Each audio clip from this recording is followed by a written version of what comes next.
2011 മുതൽ 16 വരെ നടന്ന അഴിമതി നിറഞ്ഞ UDF ഭരണത്തിനെതിരായിട്ട് 2016 ജനങ്ങൾ ഒരു ഭരണമാറ്റത്തിന് വേണ്ടിയിട്ട് LDF ഗവൺമെൻറ്റിനെ അധികാരത്തിലേറ്റുകയുണ്ടായി. അതിനുശേഷം ചരിത്രത്തിൽ ആദ്യമായിട്ട് 2021 വീണ്ടും ഒരു തുടർച്ച ഒരു മുന്നണിക്ക് നൽകിക്കൊണ്ട് ഇപ്പോൾ 2026 ഏതാണ്ട് 10 വർഷത്തെ ഒരു തുടർ ഭരണം കേരളത്തിൽ നടന്നു കഴിഞ്ഞിരിക്കുകയാണ്. ഈ ഒരു അവസരത്തിൽ എന്തൊക്കെയായിരുന്നു മാനിഫെസ്റ്റോയിൽ പറഞ്ഞ കാര്യങ്ങൾ?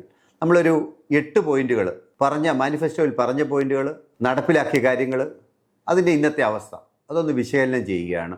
ഈ ഒരു വേളയിൽ എന്തൊക്കെയാണ് പുതിയൊരു തെരഞ്ഞെടുപ്പിലേക്ക് വരുന്ന വേളയിൽ അവർ പറഞ്ഞ വാഗ്ദാനങ്ങൾ വേഴ്സസ് ആക്ച്വലി എന്താണ് സംഭവിച്ചത് എന്ന് നമുക്കൊന്ന് പരിശോധിക്കാം. 2021 LDF ഗവൺമെൻറ് മുന്നണി വെച്ചിട്ടുള്ള ഏറ്റവും വലിയ വാഗ്ദാനമായിരുന്നു 40 ലക്ഷം പേർക്ക് തൊഴിലെന്നുള്ളത്. ആ വാഗ്ദാനം ശരിക്കും പൊള്ളയായിട്ടുള്ള ഒരു വാഗ്ദാനമായി. നടപ്പിലാക്കാൻ കഴിയാത്ത രീതിയിൽ കേരളത്തിലെ 40 ലക്ഷം പേർക്ക് 2021 മുതൽ 2026 വരെ ജോലിക്ക് കൊടുക്കാനായിട്ട് കഴിഞ്ഞിട്ടില്ല. അപ്പോൾ അതേസമയം കേരളത്തിൽ തന്നെ നടത്തിയിട്ടുള്ള പഠനങ്ങൾ പറയുന്നത് നമ്മുടെ തൊഴിലില്ലായ്മ നിരക്ക് 9.4% എന്നാണ്. ദേശീയ ശരാശരി 5.1 എന്നിരിക്കെ കേരളത്തിൻ്റെ ഗവൺമെൻറ്റിൻ്റെ പെർഫോമൻസ് ഈ ഒരു വിഷയത്തിൽ എത്രമാത്രം വളരെ മോശമായിരുന്നു എന്ന് നമുക്ക് മനസ്സിലാക്കാം. കേരളത്തിൽ മറ്റൊരു പഠനം കേരള ഗവൺമെൻറ് തന്നെ പറഞ്ഞിട്ടുള്ളത് 100 പേര് കേരളത്തിൽ നിന്ന് വിദേശത്ത് പഠിക്കാൻ പോയി കഴിഞ്ഞാൽ 72 പേര് തിരികെ വരുന്നില്ല എന്നുള്ളതാണ്. ഒരു വലിയ ബ്രെയിൻ ട്രെയിൻ തന്നെ ഇവിടെ സംഭവിക്കുന്നു. നമ്മളുടെ ഈ കേരളത്തിൽ ഉപയോഗിക്കപ്പെടേണ്ട ആ ചിന്താധാരകളൊക്കെ വിദേശങ്ങളിലേക്ക് കയറ്റുമതി ചെയ്യപ്പെടുന്നതിന് കാരണം ഇവിടെ ഒരു അനുയോജ്യമായിട്ടുള്ള തൊഴിലവസരങ്ങൾ നൽകാനായിട്ട് ഈ സർക്കാരിന് കഴിഞ്ഞില്ല എന്നുള്ളതാണ്. അതാണ് നമ്പർ 1. രണ്ടാമത്തെ ഏറ്റവും വലിയ വാഗ്ദാനങ്ങൾ ഒന്നായിരുന്നു അഴിമതി രഹിത ഭരണം എന്നുള്ളത്, കറപ്ഷൻ ഫ്രീ ഗവർണൻസ്. പക്ഷേ എന്തായിരുന്നു സംഭവിച്ചത്? കേരളത്തിൽ താലൂക്ക് ഓഫീസുകൾ മുതൽ സെക്രട്ടേറിയറ്റ് വരെ, സഹകരണ സ്ഥാപനങ്ങൾ മുതൽ ശബരിമല വരെ കൊള്ളയടിക്കപ്പെട്ടു. ഇതിനു മുമ്പ് ഇങ്ങനെ നടന്നിട്ടുണ്ടായില്ല. കോർപ്പറേഷനുകളിൽ നമ്മളിപ്പോൾ കണ്ടു, തിരുവനന്തപുരത്തെ കോർപ്പറേഷനിൽ ഇടതുപക്ഷ മുന്നണി ഭരിക്കുന്ന സ്ഥലത്ത് വ്യാജ റിസീപ്റ്റുകൾ ഉണ്ടാക്കിക്കൊണ്ട് നികുതി പിരിക്കുന്ന ഉദ്യോഗസ്ഥന്മാർ വരെ ഇവിടെ ഉണ്ടായിരുന്നു. നിരവധി ആളുകൾ അഴിമതിയുടെ പേരിൽ ഇവിടെ പിടിക്കപ്പെടുകയുണ്ടായി ഈ ഒരു കാലഘട്ടത്തിൽ. അഴിമതി ഈ സഹകരണ സംഘങ്ങളിൽ വലിയ നേതാക്കന്മാർ, CPMൻ്റെ തന്നെ നേതാക്കന്മാർ, മുൻ MLAമാർ, ദേവസ്വം ബോർഡിൻ്റെ പ്രസിഡന്റുമാർ, സമൂഹത്തിൽ വലിയ സ്ഥാനത്ത് വഹിച്ചവരൊക്കെ അഴിക്കുള്ളിൽ പോകുന്ന ഒരു സംവിധാനം ഹൈക്കോടതിയുടെ നിരീക്ഷണത്തിൽ നടന്നപ്പോൾ ഈ ഗവൺമെൻറ്റിൻ്റെ രണ്ടാമത്തെ വാഗ്ദാനത്തിൻ്റെ ഏറ്റവും വലിയ ലംഘനമായിട്ട് നമുക്ക് മനസ്സിലാക്കാൻ കഴിയുന്നതാണ്. അതുപോലെ 2021 കേരളത്തിലെ റബ്ബർ കർഷകർക്ക് നൽകിയിട്ടുള്ള ഒരു വലിയ വാഗ്ദാനമായിരുന്നു 250 രൂപ താങ്ങുവില എന്നുള്ളത്. അത് ഏതാണ്ട് 2025 നവംബർ വരെ 180 രൂപ മാത്രമായിരുന്നു. 2025 നവംബർ 1 അത് 200 രൂപയായിട്ട് ഉയർത്തിയത്. എങ്കിലും ആ വാഗ്ദാനം ചെയ്ത 250 രൂപ താങ്ങുവില എന്നുള്ള ആ പ്രഖ്യാപനം അത് വെറും ഒരു പ്രഖ്യാപനത്തിൽ ഒതുങ്ങുകയാണ്. ഇപ്പോഴും ആ ഒരു പ്രഖ്യാപനം അവർക്ക് പൂർത്തീകരിക്കാനായിട്ട് കഴിഞ്ഞിട്ടില്ല.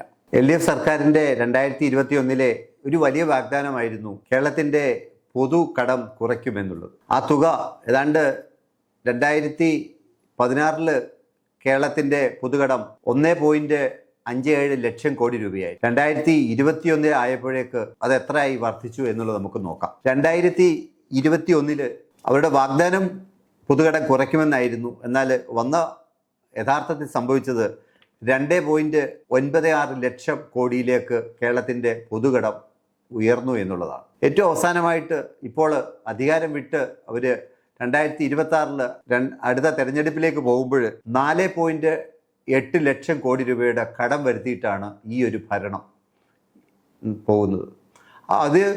ഇത് കൂടാതെ ബഡ്ജറ്റിന് പുറത്തെടുക്കുന്ന കിഫ്ബി അടക്കമുള്ള മറ്റ് കടങ്ങൾ വേറെയുള്ള സ്ഥിതിക്ക് എങ്ങനെയാണ് അടിസ്ഥാന വികസനത്തിന് പൈസ കണ്ടെത്തുന്നതെന്നുള്ളത് നമ്മൾ മനസ്സിലാക്കണം.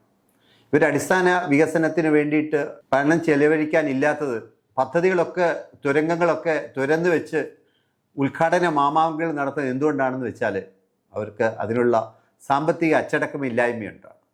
അപ്പോൾ ഏതാണ്ട് ഈ കണക്കുകൾ വലിയ തുകയാണ്. ഈ 2016 മുതൽ 2026 വരെ കേരളത്തിലെ ജനങ്ങൾക്ക് നൽകിയ സാമ്പത്തിക ഭാരം 1.57 ലക്ഷം കോടിയിൽ നിന്ന് 4.8 ലക്ഷം കോടി 3.23 ലക്ഷം കോടി രൂപ അധിക കടമാണ് ഈ ഒരു സർക്കാർ. അവരുടെ വാഗ്ദാനം കേരളത്തിൻ്റെ കടം കുറയ്ക്കുമെന്നുള്ളതായിരുന്നു. ഇന്നത്തെ യാഥാർത്ഥ്യം കേരളത്തെ ഒരു വലിയ കടത്തിലേക്ക്, ജനിക്കുന്ന ഓരോ കുഞ്ഞിനും ഒരു വലിയ കടത്തിലേക്ക് അവർ തള്ളിവിട്ടുകൊണ്ടിട്ടുള്ള ഒരു ഭരണമാണ് നടന്നിരുന്നു എന്നുള്ളതാണ്. 2021 LDF മാനിഫെസ്റ്റോയിലുള്ള വലിയൊരു വാഗ്ദാനമായിരുന്നു കർഷകർക്ക് അവരുടെ വരുമാനം 50% വർദ്ധിപ്പിക്കുമെന്നുള്ളൊരു ഒരു വലിയ വാഗ്ദാനം. ധാരാളം കർഷകരെ LDF വോട്ട് ചെയ്യുന്നതിന് അത് പ്രേരകമാക്കി. എന്നാൽ യഥാർത്ഥത്തിൽ എന്താണ് സംഭവിച്ചത്? യഥാർത്ഥത്തിൽ കേരളത്തിലെ കാർഷിക മേഖല മുഴുവൻ തകർന്ന് തരിപ്പണമായി.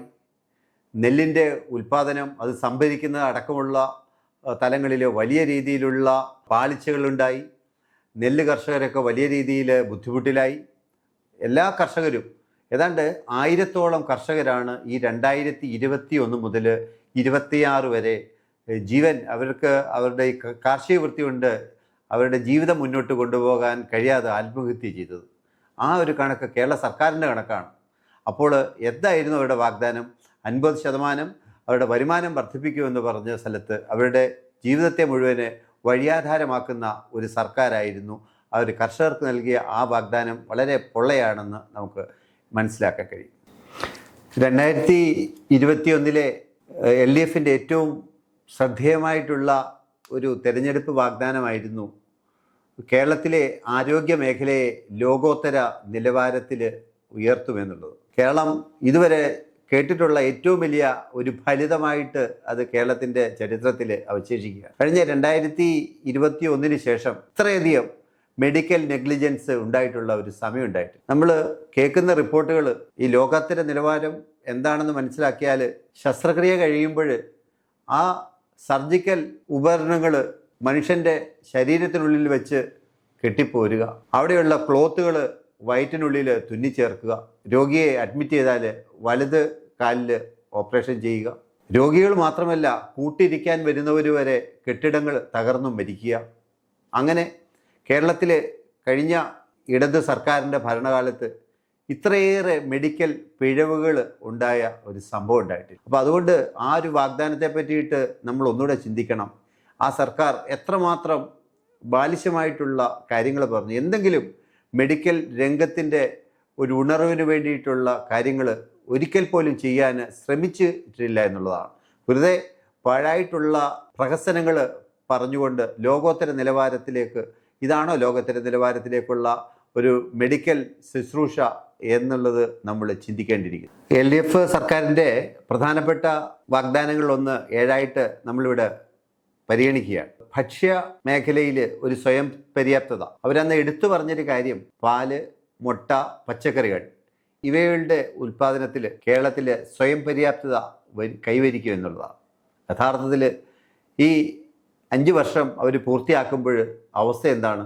ഇന്ന് 98.2% കേരളത്തിന് പുറത്ത് സംസ്ഥാനങ്ങളിൽ ഡിപ്പെൻഡ് ചെയ്തുകൊണ്ട്, അവരുടെ സപ്ലൈ മാത്രം ഡിപ്പെൻഡ് ചെയ്തുകൊണ്ടാണ് കേരളത്തിൻ്റെ ഈ 3 പച്ചക്കറി ഉൾപ്പെടെയുള്ള മുട്ടയും പാലും ഒക്കെ ഇപ്പോഴും അത്തരം കാര്യങ്ങളിലുള്ള ഒരു സ്വയം പര്യാപ്തതയ്ക്ക് യാതൊരു വിധത്തിലുള്ള കാര്യങ്ങളും കേരളത്തിൽ ചെയ്യാൻ കഴിഞ്ഞില്ല എന്നുള്ളതാണ് യാഥാർത്ഥ്യം. അതുപോലെ തന്നെ നമ്മൾ 8ാമത്തെ അവരുടെ ഒരു വലിയ വാഗ്ദാനം ഇത് പരിശോധിക്കുകയാണ്. തീരദേശ വികസനത്തിനായിട്ട് 5000 കോടി രൂപയുടെ വികസന പദ്ധതികൾ നടപ്പിലാക്കുമെന്നുള്ളതായി. അവിടെ കനാലുകൾ, അതുപോലെ മണ്ണൊലിപ്പ്, അതനുബന്ധമായിട്ട് 590 കിലോമീറ്ററുകൾ നേടുന്ന കടലോരം, അവിടെ പ്രശ്നങ്ങളൊക്കെ പരിഹരിക്കുന്നതിന് വേണ്ടിയിട്ടുള്ള ഒരു ബൃഹത് പദ്ധതിയാണ് പ്രഖ്യാപിച്ചത്. അത് വെറും പ്രഖ്യാപനങ്ങളായിട്ട് മാറിയിരിക്കുകയാണ്. ഇന്ന് അവരുടെ കാലാവധി കഴിയുന്ന സമയത്ത് ചെല്ലാനത്തും അതുപോലെ ചില അനുബന്ധ സ്ഥലങ്ങളിലും ചില ചെറിയ ചെറിയ പ്രോജക്റ്റുകൾ ചെയ്തു എന്നൊഴിച്ചാൽ ഈ 5000 കോടിയുടെ പ്രോജക്റ്റ് വെറുതെ ഒരു വാഗ്ദാനം മാത്രമായിട്ട് അവശേഷിക്കുകയാണ്.